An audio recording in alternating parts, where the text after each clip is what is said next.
please welcome Paula C. from Waterford, Connecticut.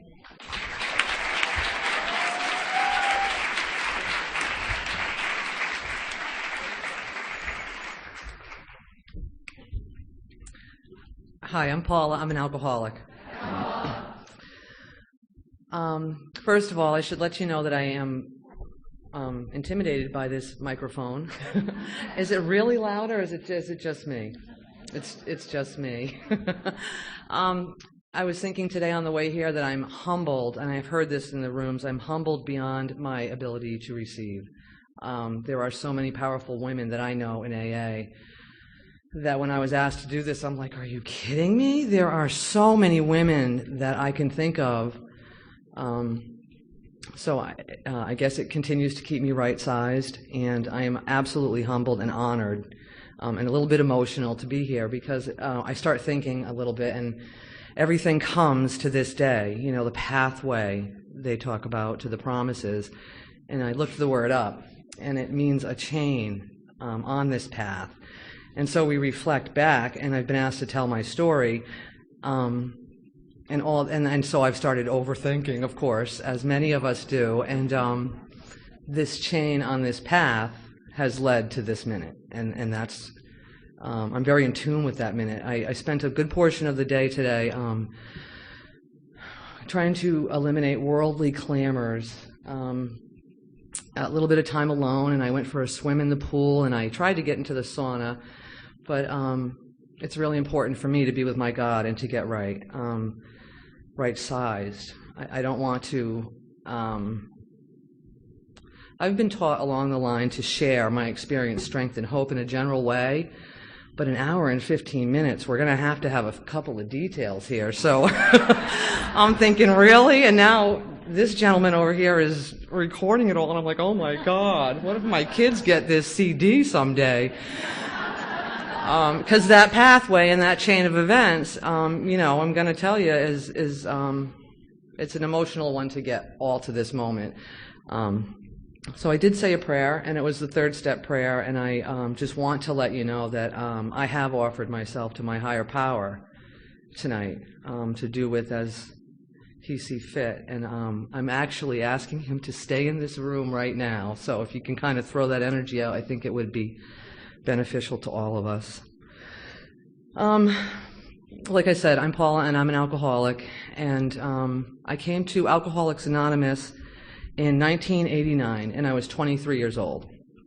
And at the time, when I got here, you know, the events that got me here, I don't even consider it like huge in our rooms or with our stories. You know, the drunk driving, and it was looking back. Hindsight is 20/20 in my world, but looking back, I had gotten in trouble. And I would hear a lot, you're a nice girl, but. You know, I would hear this at work. I would hear this at school. I would hear this in relationships. I would hear this in family conversations. She's a nice girl, but. And fill in the blank. But I'm sure it all had to do with drinking. So I had gotten in I had done the geographical cure kind of thing. And I was coming back from Boston to Connecticut. And I had gotten a drunk driving. No big deal, right? And in our rooms, we hear this all the time. I had a possession charge on that for marijuana, and at that time, because I was out of state and there was a possession charge, for whatever reason, they had talked about like Niantic, and the word Niantic is a prison in Connecticut, and so for those of you who don't know that, and when I heard that, I was, I'm not going to Niantic. I mean, jail cells overnight are fine with me. I can deal with that. Well, you know, I'll sing in the cell and whatever, oh sol mio, you know, but no, I don't want to stay, you know, a weekend. I don't want to stay for 30 days. But for whatever reason, I was bailed out, and because I was from out of state, it was a big deal, you know. My I don't care attitude was I was not coming back to Connecticut, because why do you think I left in the first place? But for whatever reason, and I believe in divine intervention today, I got back in the car, traveled the same route, hit all the same bar rooms, and was at a fine establishment down on Pequot Avenue, London, for those ladies that are local. And or that know that area, and I got in a car accident. And I remember coming to, and even the people that I had been hanging around with were shaking their head at that point. And I remember, feeling about this big, and the police officer came over to the car, and I said, I know, I have the right to remain silent. Anything I say will be held against me in a court of law. And, then again, this is looking at me like, who is this person? And I had this very much, when I got here, I was very, very angry. And I come from, in a general way, I come from a home of generation after generation after generation of alcoholism. Not to do the old cliche thing, but we're the Boston Irish drunks.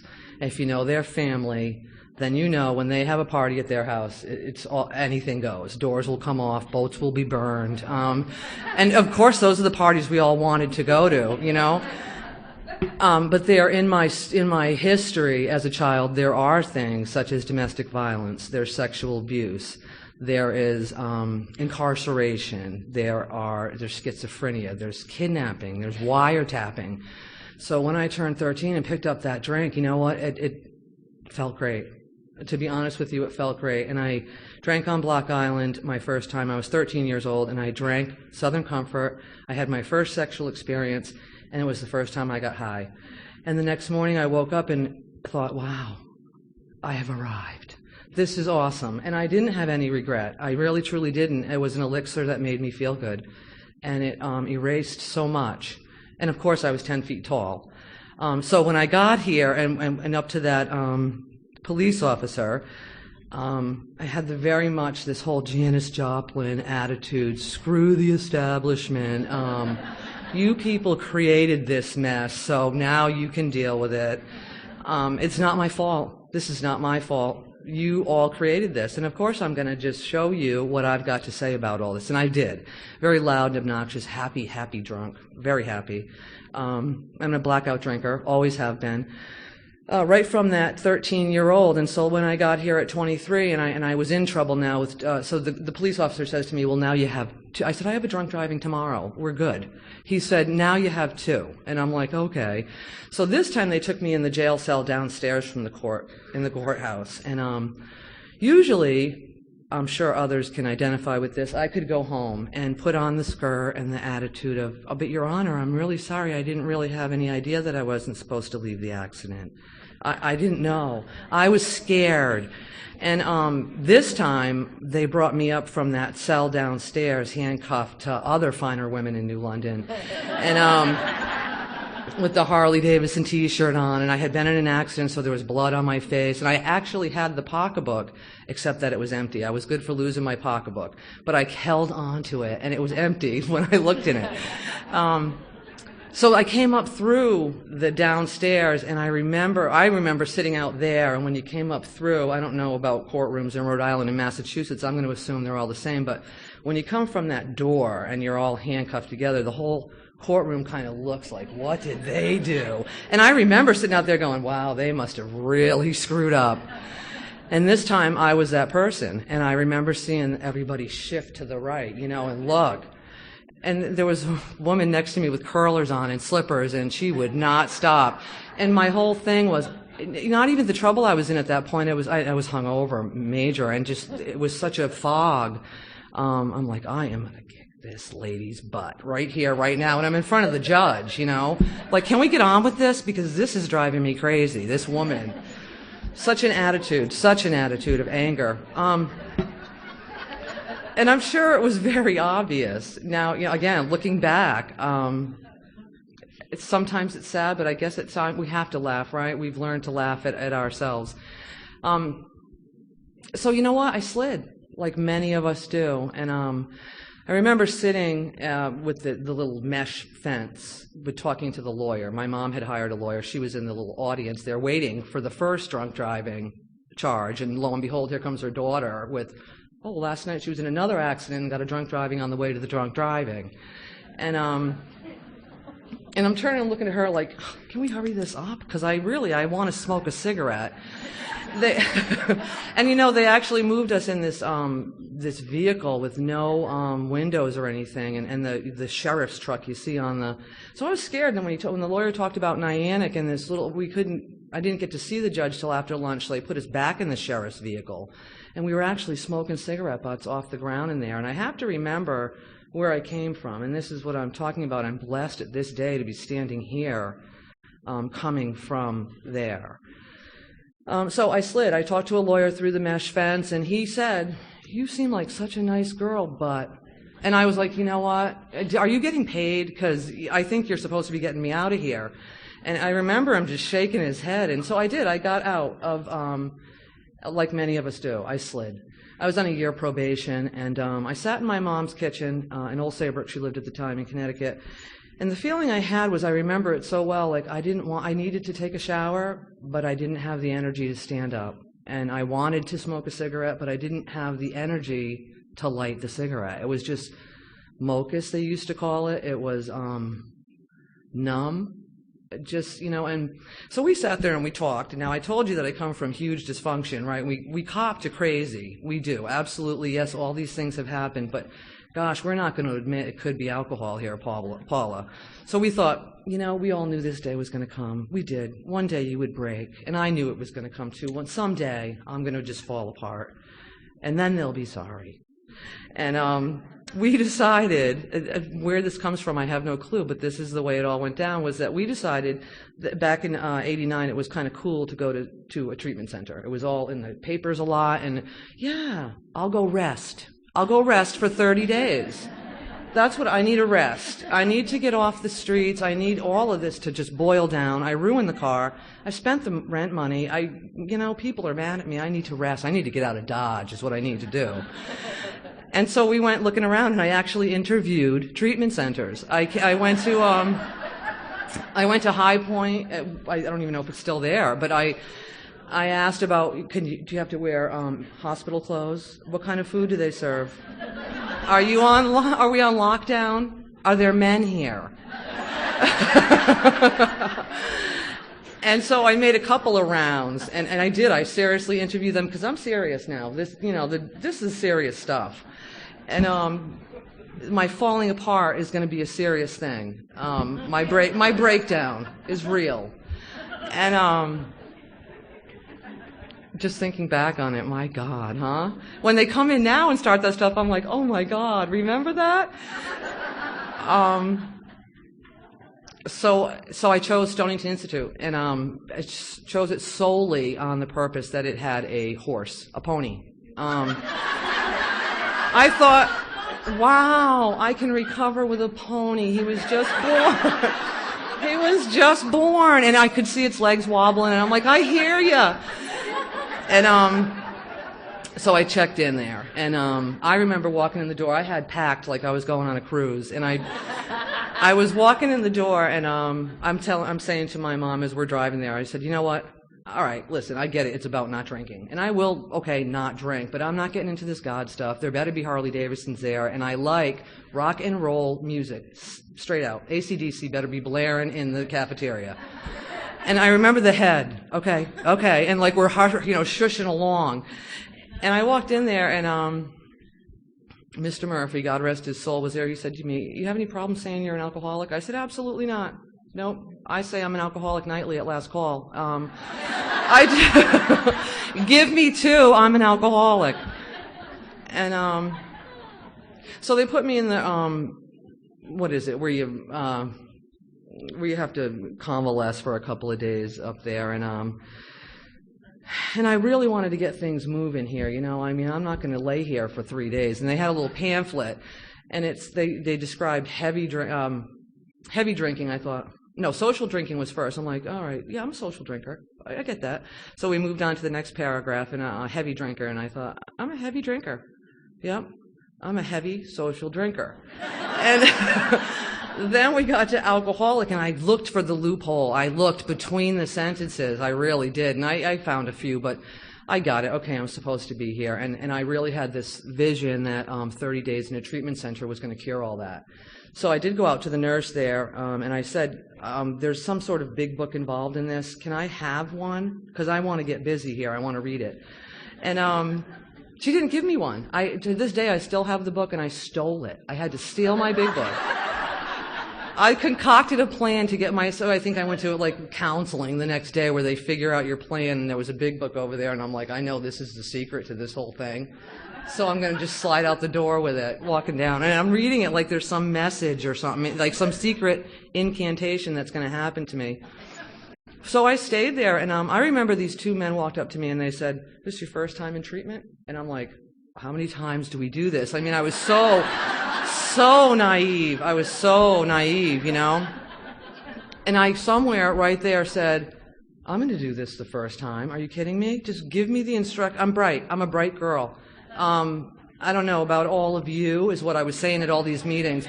Of course, you know, I'm not going to listen to you people because you obviously got yourself here too. So I'll deal with it on my own. I'm good. Give me the book. I'll read it. We'll be fine. And I did sit in the meetings and look at the steps that they had on those flyers, and then they had the traditions. And so, you know, being bright, we want to get to the end of the chapter first, right? And I looked at the 12th step, and I saw having had a spiritual awakening, and I thought, yes, this is what I've been looking for. And I likened it to this, like, acid trip, like Jim Morrison. Like, the lights were going to go on, and I was going to sway around, and it was just going to be wonderful, and I was going to be fine, and then go home, and life was going to go on, and 30 days is up. So what I did after sitting in the meetings and the counseling, and I decided, okay, I'm bright. I need to get to that 12th step. In order to get there, I've got to do all these 12 steps first. So I'm going to do that. And I took the book and I started. And I said, okay, admitted we were powerless over alcohol. Our lives have become unmanageable. I'm like, did that with Mr. Murphy when I got here. We're good. That's done. He asked me. I said it. We're good. I know this.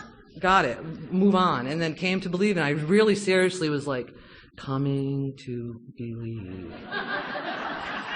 I did. I remember it so clearly, and I sincerely was sincere with this. I really, as if it was a magic, again, incantation that was just going to happen. And so I made a decision. Okay, I'll make a decision. I made a decision to turn my life and my will over. And so those two men that had talked to me, they both had Harley shirts on in the infirmary there, and I grabbed them, and I got this 4th step done. And during this 4th step, I told them what she did, what he did, what my grandfather did, what the police department did, what that damn lawyer said in court, what that woman standing next to me said. I mean, thorough and fearless.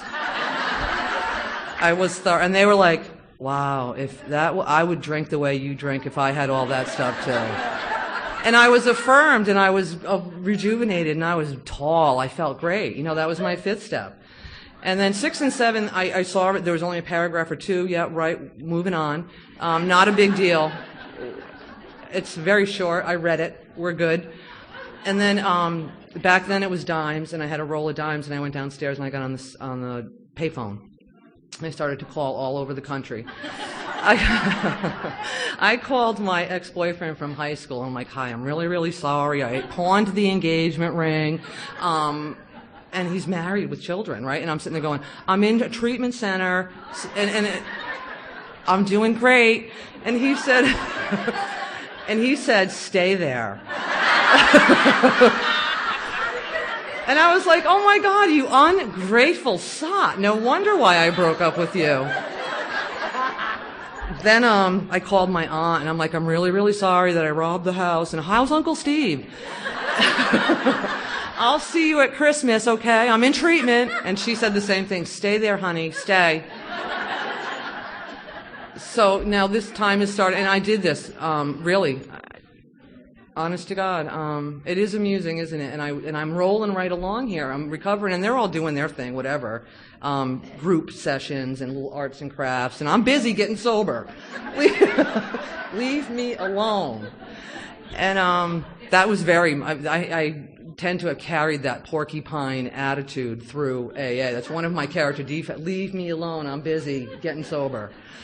And so now, this inventory again, whatever, we're taking inventory all day long and say a quick prayer, right, we're good. Now 12, it's here. So here's what I did. It was about a couple of days before I was supposed to leave, and I took that big book because I heard it was all about the big book. I caught that. And I had my leather coat on, and I took a pack of cigarettes, and I sat on this beautiful hill out in back of Stonington alone, because it's going to be about me, and I'm going to have this spiritual experience. And I was on a nice hill, and the sun was setting, and I was like, bring it on. And I sat there, and and the cigarettes were gone, and the gnats started to fly around, and dew was setting on the book. And I remember being hugely, hugely angry. I was sitting there going, you're kidding me. See? What are in the 12 and 12, they talk about this terminal uniqueness. See? I tried. I gave it my best shot. I'm here for your 28 days. It's not going to work for me. And I went up into they used to have a meeting up in the loft. And they used to say things like, is anybody commencing? And I'm commencing. And they said, would you like to share? And I said, yes, I would. Absolutely, I would like to share. I'm calling my insurance company tomorrow and telling them not to pay you the $14,000 that you're asking for, because I tried your program and nothing happened to me out in that field. I worked your program. And you know what the sad part is? That there were people that were old-timers and people that had time, and they were like, keep coming, Paula, believe because we believe. And you tell somebody that who's already disappointed. I'm like, are you kidding me? I didn't want to hear any of that. I didn't. I was all about terminal uniqueness. And again, divine intervention, something made me come back. Why would an angry woman like that keep coming back? I did. I kept coming back. And I would sit in the front row. And my God, if you talked about a tradition, I would raise my hand and say, I don't want to hear about your politics. I'm here to get sober, and I am the most important person in this room. Honestly, I have said that at meetings. And I'm going to give myself the benefit of the doubt here. I was only 23 years old, okay? So I kept coming, and I didn't like the people. I thought, again, this is a bottom. Yeah, I get it, because you didn't come from where I came from. I came from, bar rooms in Boston and the bikers and all that, guns and rock and roll and all that stuff, and this just wasn't it. And then I heard, okay, no relationships for a year. Right. I'm like, are you kidding? I remember being really offended at that, and I said, well, where I come from, 3 months is like a year, so I'm square. I am so square with that. And then I even argued that, how come if you come here married, you can have sex? But I come here single, and I'm like getting a demerit, and I have to wait a whole year? Are you kidding me? And where is it in the big book? Could somebody show me it in the big book? And that was my big argument, was it is not in the big book. So I kind of used that with all the loopholes and the clubbing over people's heads. So I went to, I came back, I did some of the things they told me to do, 90 and 90, got a sponsor, moved home with Mom, and started going to meetings. And I was not happy to be sober. I felt as though, what I felt was I should stop drinking. They're right, I should stop drinking. Did I want to stop drinking? No, I felt like it was taken away from me. It wasn't a decision I had come up with. So I kept going to meetings, and I kept being very angry and sitting around like glum and just trying to get it right, because I thought we would somehow be done with this sooner or later. And I went to aftercare, and I went there maybe about 3 months sober, and in walked this man that was drunk. And I thought, cool, now things are getting good. I mean, he was very attractive. He walked in the back door, and I'm like, wow. And I went over, and I was with a gentleman that had a couple of years that was like, don't go talk to him, he's a relapser. And I said, oh my God, though, look. And I have a great knack. If there's a drunk man hiding behind a soda machine in an alley, I will find him. And I will marry him and have his babies.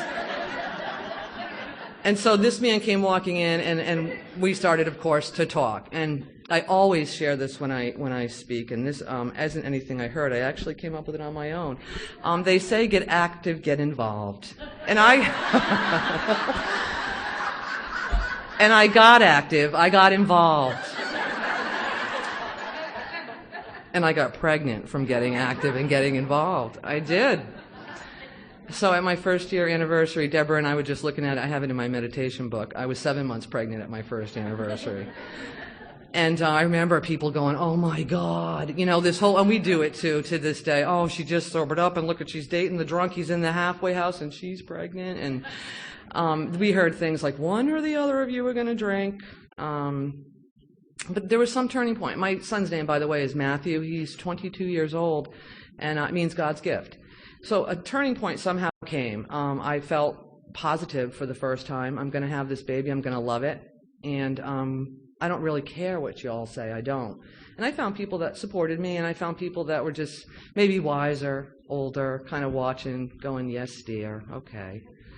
Anyway, so time starts to go on, and we get active, get involved together. And we moved in, and we have another son. His name is Kevin, and he is 18 years old.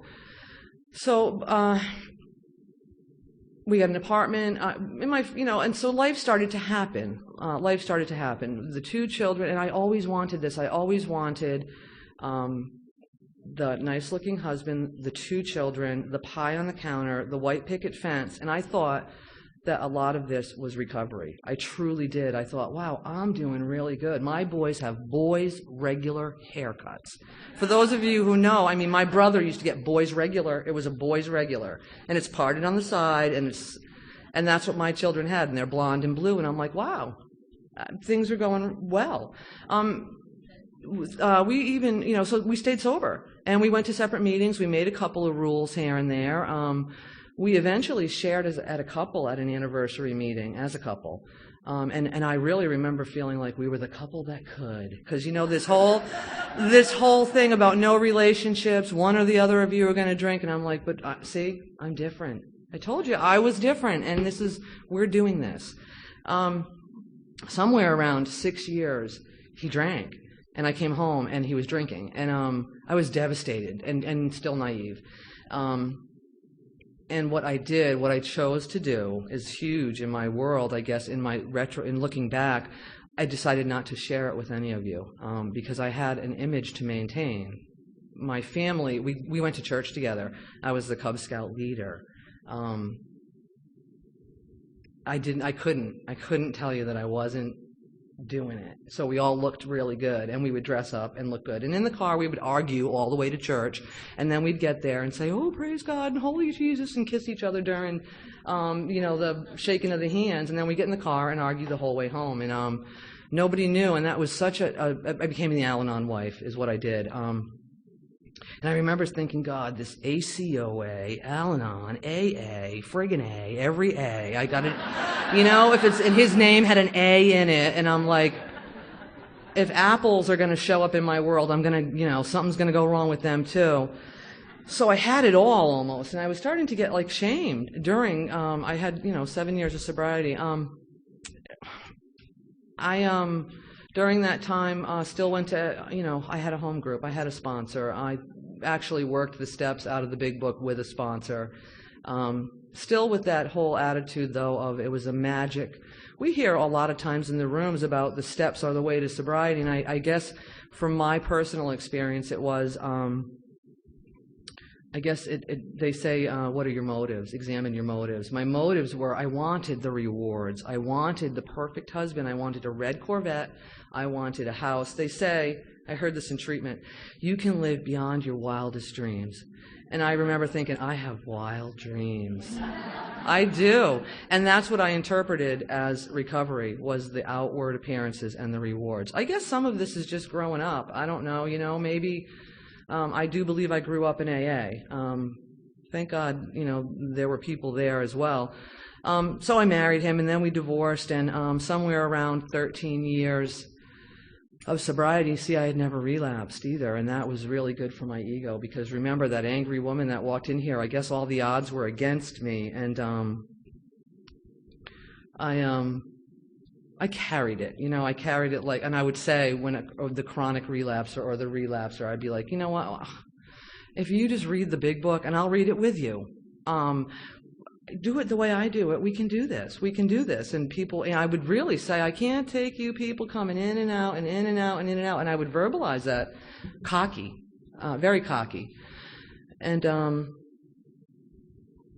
I expected a red carpet, I think, at a lot of events and such, chairing meetings. And anyway, so we eventually got divorced. And so there I stood in that courtroom, the same exact room, at 13 years sobriety.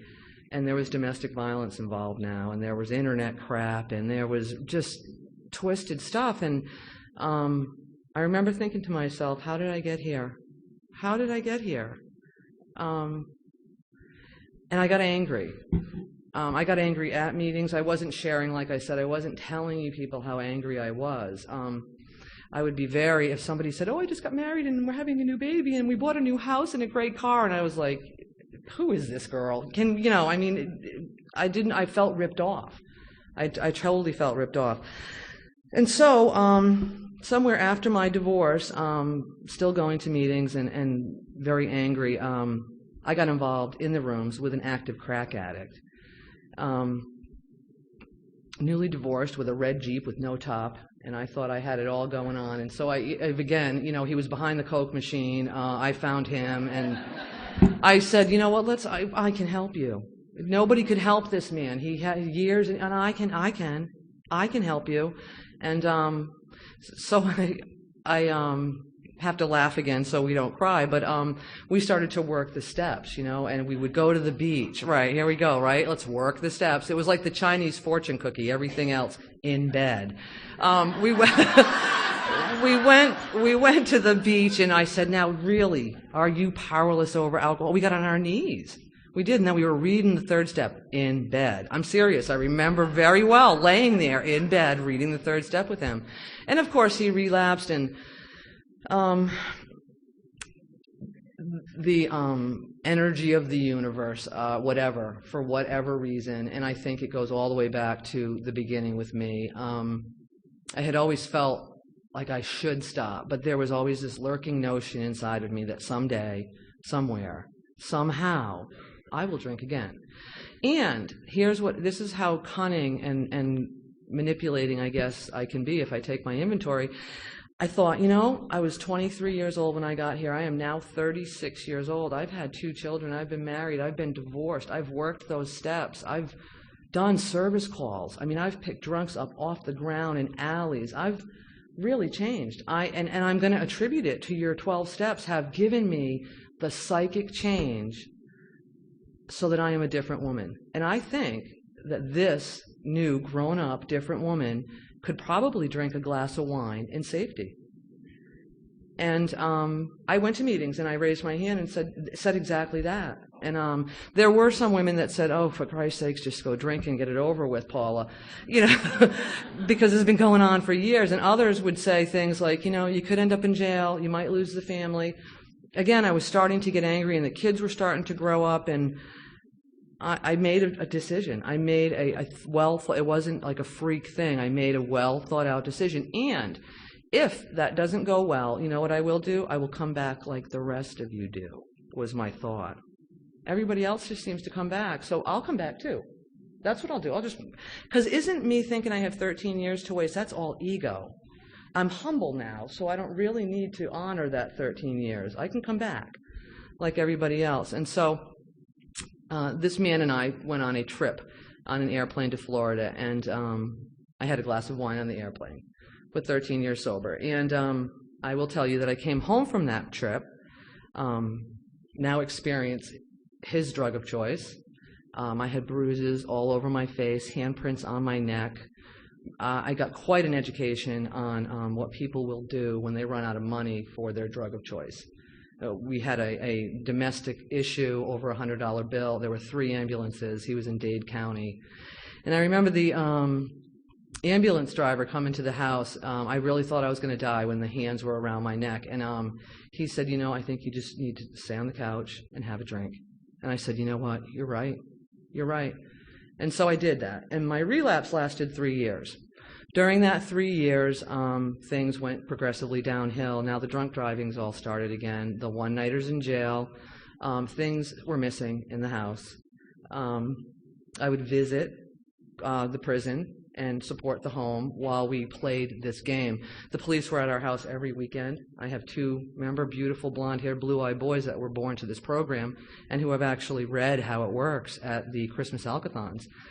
And they watched it, and I was very much the victim, poor me. Now this, after all that? And those kids came to me one day and they said, we don't want to live with you anymore. And I remember thinking, really, after all I've done for you.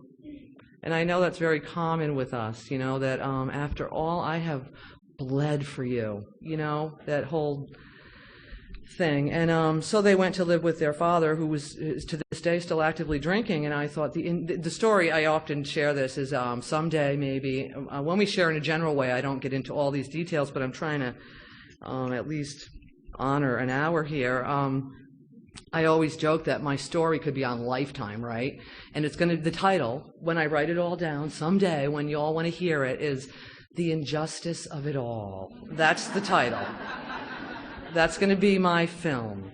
The Injustice of It. Poor, you know, with a little minor caption of, poor Paula. And that was very much, I was so, you know, the victim. Anyway, so that continued on. And one day, I had had enough. The police were at our house and they said to me something to the effect of, how long are you going to put up with this? Now, I've, you know, grown up in this town, went to high school in this town. I was back in Waterford for all these years. And I said, you know, you're right. And I, of course, gave them the dissertation on how the cycle of abuse goes around and round in circles. I had a couple in me, you know, in this whole talking to the police department. And one day I will go. And so that day came. And the next day I woke up and I loaded my bags. And I've always, you know, I see these on this whole Thelma and Louise thing, or the Lifetime, the mom who just says, I'm going to leave you all one day. And I thought, you know what? I've got the moxie. I'm going to do it. I'm going to go. And so I loaded up my things and I got on a bus. And I said I was going to not only leave Connecticut, because you all did me so wrong, I'm leaving New England. And you know what? As a matter of fact, I think I'm going to leave this country. I'm going to go to Canada. This is all our, you know how in the big book it says, suddenly I had a thought. So this is my sudden thinking. I know. I'll go live in the Klondike. And then I'll clip the kids. And we'll, you know, and everybody will just leave me the hell alone. I came to in New Hampshire. In the most excruciating pain of my life. I am a blackout drinker, I told you, and somewhere I blacked out, and I was in the New Hampshire Trauma Center in Concord. And what I can gather from the 7-page police report that is entitled Suicide Attempt, I apparently jumped 45 feet off a parking garage onto the highway below. And they said I was in so much pain, my hair hurt. And I remember coming to, and there were police there, and there were, I mean, just lights and all the beeping. And I remember them telling me, you're in Concord Trauma Center, you have a spinal cord injury, paraplegic. And I'm going, I remember this was the first thing, not me. No. I was like, no. This was so much worse than losing the car, you know. And I do remember thinking, not me. No, this can't be me. And I even said when I was in the hospital, wait a minute, I only had one relapse. I did this, oh, come on. And I could name 5 people I know that deserve this more than me. No, really, and it may seem funny, but that's how I was thinking this. No, it can't be. This is I wouldn't have written it this way. The other thing that really occurred to me, too, was that I didn't die. I'm like, you're kidding me. I don't want to live like this. They said wheelchair and stuff, and I'm like, okay, here's the injustice of it all. If I really did attempt suicide, which I don't know to this day, because I was in a blackout, and I didn't die, are you kidding me? I'm going to live in a wheelchair like this, and with an ego like that, and just, the jig was up. the jig was up. There was nowhere left to go. There was nothing. I couldn't get out of this one. There was nowhere left to go. And everything culminated in that hospital room. My parents and my family told the police report, who wrote it all down. And as I read page after page of alcoholic endeavors and all this kind of stuff, I ended up spending about a month there. I have 27 inches of scars under my clothes here. I pee through a catheter to this day. Now, they told me I would never walk again. They were going to send me to a place in Connecticut called Gaylord. It's a acute care facility. And I said, no, I can go home. There's L&M Hospital right down the street from me. And they said, that's subacute. You need an acute care facility. And I was like, I was shocked. I was in awe, in absolute awe. So I laid in the hospital every night, and they did move me to Gaylord. And as I laid there, first the whole victim thing, how this could have happened to somebody else. I can't believe this happened to me, of all people, me. I could recite page 449. But somewhere in that moment, and in those machines and in the dark, God came into my world. I'm going to cry because it was real. I had done a third step before, and I had really, I've had a moment where I thought I was like levitating or something. But this was so real. And I remember laying there thinking, can we get a lawyer? Can we get a doctor? Somebody. And everybody said, there's nothing we can do, Paula. There's nothing. So the jig was up, and I know that that's a painful place to go, and it was the most painful place, broken, with nowhere to go. I couldn't roll over.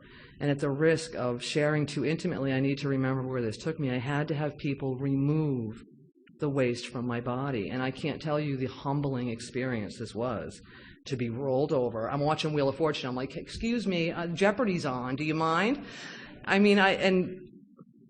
So God came to me in the night, and I remember saying, okay, so a lawyer's not going to get me out of this, and a doctor can't do anything else. And I had all this experience in AA, and I went through a whole, maybe that chain, that pathway, and I thought, you know what? God, I've been hearing this for how many years? And I really felt like I discovered gold or something. And from there on in, I spent more time trying to get right with God than I did on trying to recover physically. I asked to see a priest, and so now we go from doing the perfect columns and the commas and the perfect four-step into what I consider the most sincere form of a fourth, fifth step. I certainly admitted I'm powerless. I got myself here. They did all that, all those people, but at the bottom of that parking garage was Paula and a bottle of Dewar's Red. That's who got me there. So I one-upped them. I treated myself worse than all those people had. And that was awesome. Awe. I was in awe over it, and inspiring to me to motivate, wow. So I saw a priest, and they brought in this big Guido Sarducci guy from the prison up in New Hampshire, and I did the most sincere fifth step that ever could have came out of me. I did. I'm Catholic, and I did a confession, but I also, I was sorry.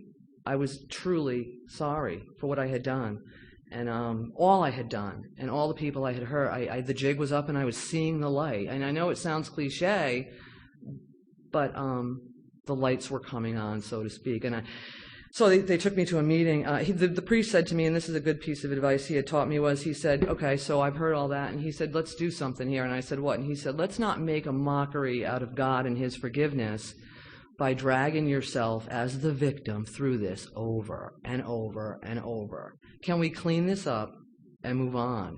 And that was a really deep thing, because now it's almost mandated by God. I got to get better. I don't know. That's how I took it, straight from his mouth to my ears.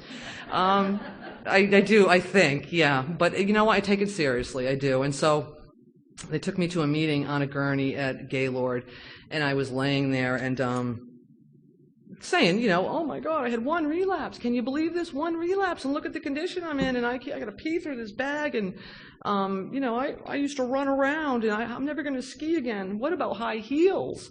When they take them away, you don't laugh. And I used to, think, come on. So there was loss. There was much loss. And some lady that was knitting in the back of the room, those ladies that knit in the back of the room. she said, yeah, okay, like that. Well, she's in the front of the room, and she said, well, maybe your higher power sobered you up so that you could, maybe your higher power strapped your ass to a gurney so you could sober up and tell us what it's like when you think you got it all going on and you don't. And I was like, oh my God, I'm like, I can't even walk, and she's talking to me like this, but her words resonate in my head. And, one of the promises, right, God does for us what we could not do for ourselves. And I was such a real drunk that I would not have stopped. I never would have wrote that way, my recovery, but in hindsight, 6 years later, he orchestrated it absolutely perfectly. It was she's right. He had to strap me down to get sober. Because I would not have stopped. I was in such a grips of the addiction. I would not have stopped. Eventually I came home and I came back to AA in a wheelchair. And one of the girls I had sponsored, she said, Paula, I wanted what you had. And I said, you don't want what I have now? And she said, no. And sarcastically, but I kind of meant it. I said, maybe you should want what I have now than what I had and didn't appreciate 13 years. During my recovery here on this pathway, I've spent a good amount of time making amends in sincere form, cleaning up that past. I sincerely trust God because I know beyond a shadow of a doubt, without a doubt, it was real in that hospital room. God was there. I absolutely know it.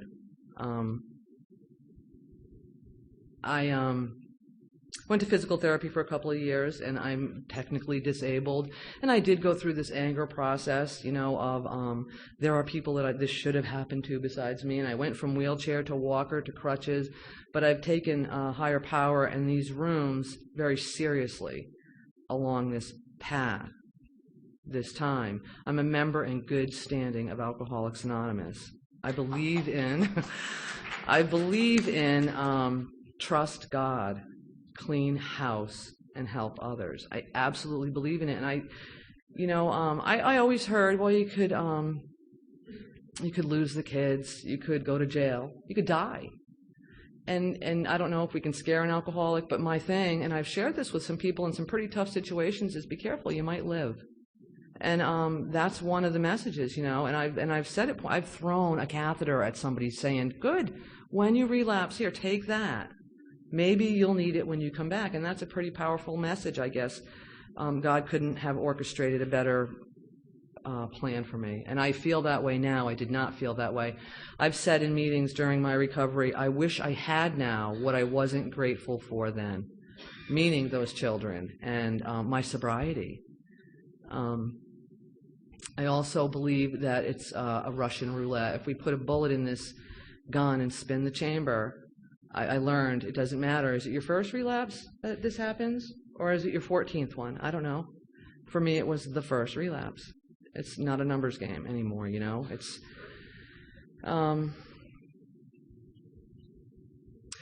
again, I sponsor people. I have a sponsor. I go to meetings. I actually got voted the GSR secretary recently. I have all the time in the world now.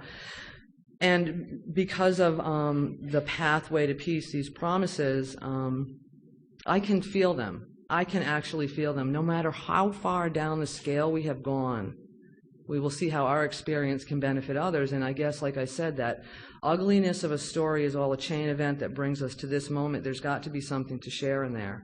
There has to be. And if God so chooses, I will do that for God and for other alcoholics. And I think I do.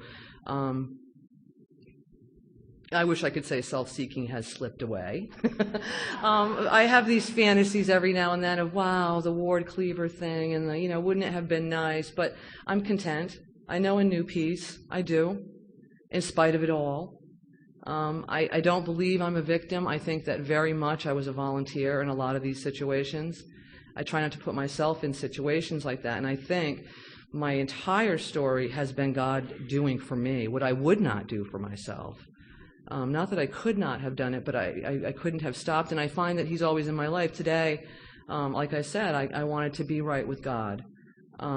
So I prayed this morning. I went to the pool, and I went and looked at the bridge, and there was some sort of Indian flute playing out there, and I was the only one out on that little smoking lounge, and I thought, wow, isn't this awesome? I got teary in the car by myself because, again, I'm blessed. I am so blessed beyond my capacity to receive this. The children still live with their father. I live with my mom. The car is breaking down, still peeing through a catheter, but I don't think any of that matters. I really don't. I'm so fortunate, and I think it's to be in tune with a power greater than myself, which these steps have taken me to. And 5 after works for all of us, doesn't it? I see yawning starting to happen. I wanted to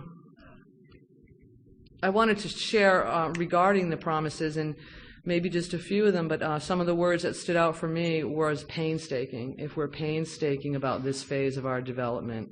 I think there's blood, sweat, and tears involved in our recovery. I do. I believe a lot of this is gifted from God. I think some of it's just growing up, but I do believe there's a lot of blood, sweat, and tears involved. So that's painstaking. The other thing, at the end, when we read them all, are these extravagant promises. And we know I'm a wise guy, and I always mumble under my breath in the meeting, yes, they are. Where I came from, those are extravagant promises. I've heard somebody share that they used to drink to feel that way, to feel secure, to feel in touch with, to know a new freedom and a new happiness was. So yeah, those are extravagant promises where I came from. But they are happening. Sometimes quickly, sometimes slowly. And here's one of the things that I remain humbled is here. I thought I had it going on the whole time. We were talking in the car on the way up here, and I said, something. Jack, Nasty Jack. A lot of you guys might know him from Connecticut. Says, "I wish I was as sober now as I thought I was when I was 2 years sober." So that that whole I got it going. I got it, and that's how I very much was. I would like to remain teachable. I'm in awe at alcohol, and I highly respect. What I did was underestimate the power of alcohol, definitely, and overestimate the power of Paula. The other thing was that I told you, I spent so much time trying to get those incantation just right and that program just right that I missed the message. And I believe that the message came from a power greater than myself. And certainly it's God doing for us what I could not do for myself. In my little packet, I had, no matter how far down the scale, you put it there on purpose? Did you? No matter how far down the scale we have gone. And if this is as good as it gets, I am totally grateful. I will be fulfilled if today's the last day on my earth. So thank you for letting me share. Thank you. Thank you.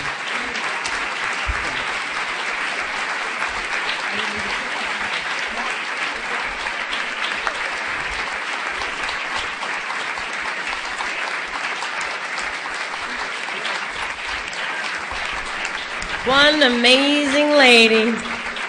Thank you, Paula.